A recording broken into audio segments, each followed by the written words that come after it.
waaye information bi danaa jàll. waaw. merci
Gendarmerie nationale aux ordres du chef d'escadron. En 1960, cette unité de la Légion de la garde présidentielle est basée au quartier Samba Diallo.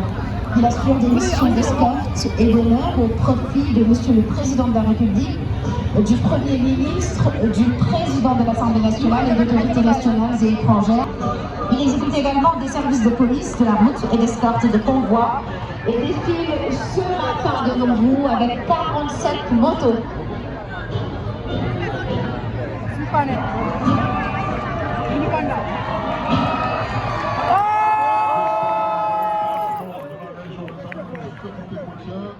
Sous la zone du lieutenant-colonel Moulisson.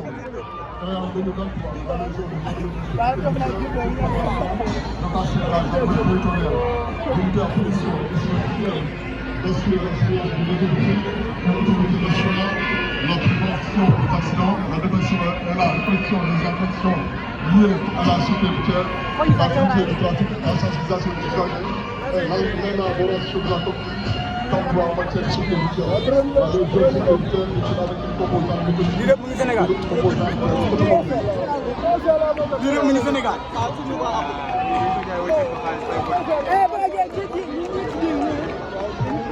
La section Sinourou aux ordres de l'adjudant Moustapha Ba est plus connue sous l'appellation Sinourou.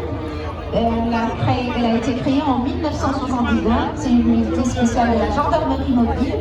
Elle dispose de plusieurs races de chiens qui sont spécialisés dans la recherche d'explosifs, d'armes, de munitions, de stupéfiants, de billets de banque, ainsi que dans le pistage. Sa mission principale est la lutte contre le terrorisme, le trafic illicite de drogue et le grand banditisme comme mission secondaire.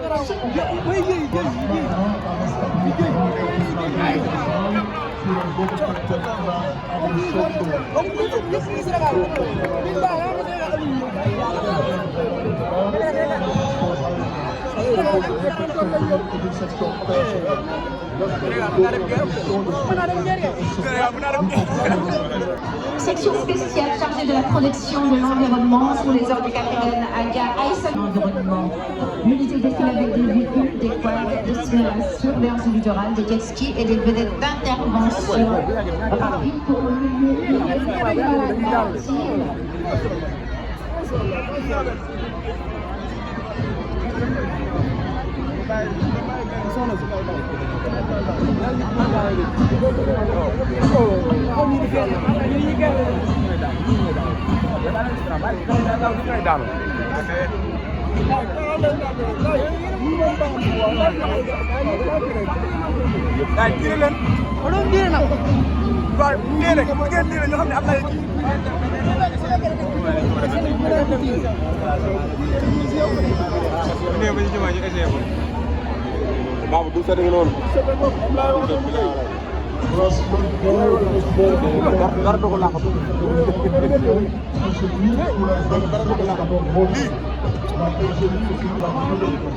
le système en charge du maintien sur les établissements de l'ordre sur l'ensemble du territoire national et passé aux opérations militaires pour protéger les armées dans le cadre de la réforme internationale.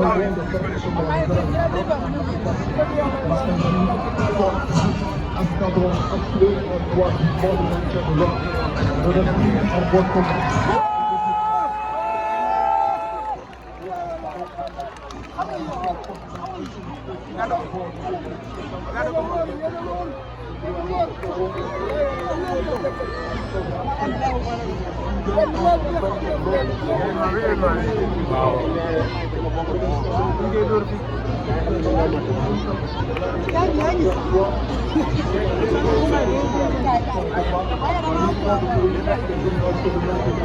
Vale, ana gëna do.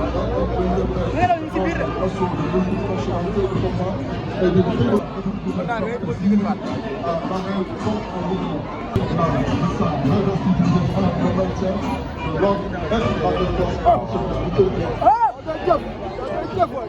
Tak nañ ko de.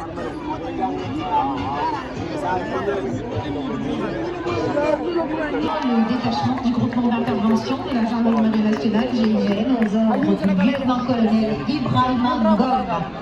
C'est une unité d'élite de la gendarmerie nationale créée en 1969 et chargée de lutter contre le terrorisme, les crimes graves et aussi de la libération d'otages sous les ordres du lieutenant-colonel soutient également face aux violations de l'ordre public à caractère insurrectionnel et les fers de lance de la gendarmerie mobile, unité robuste et expérimentée. Le GIGN dispose d'aptitudes d'intervention dans des situations de crise de haute intensité sur terre, à bord d'aéronefs et dans des milieux maritimes. Le GIGN est composé de personnel spécialement entraîné et doté d'équipements spéciaux qui lui confèrent une efficacité redoutable et de haute performance opérationnelle. Faisons connaissance avec le détachement du bataillon de l'aviation internationale et le bataillon d'intervention est articulé autour de 4 compagnies représentant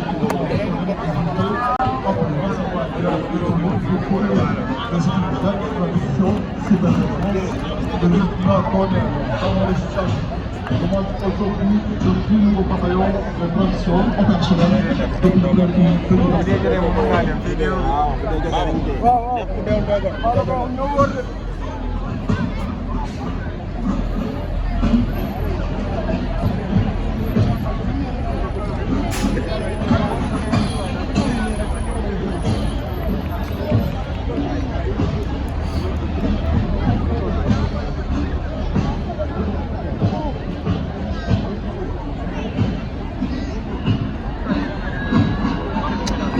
xam naa ne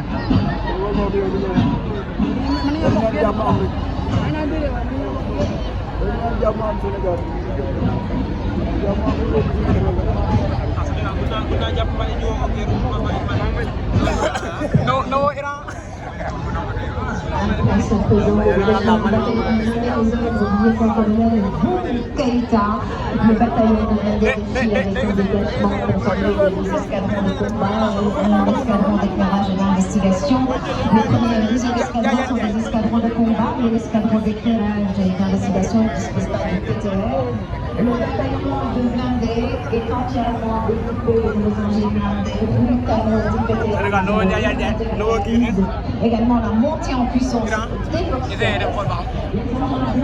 dernière génération qui équipe le bataillon de blindés se caractérise par leur mobilité qui réside dans le blindage qui assure une protection des équipages, la puissance de feu redoutable avec un calibre de 105 mm, la mobilité sur le champ de bataille et surtout l'effet psychologique sur l'adversaire.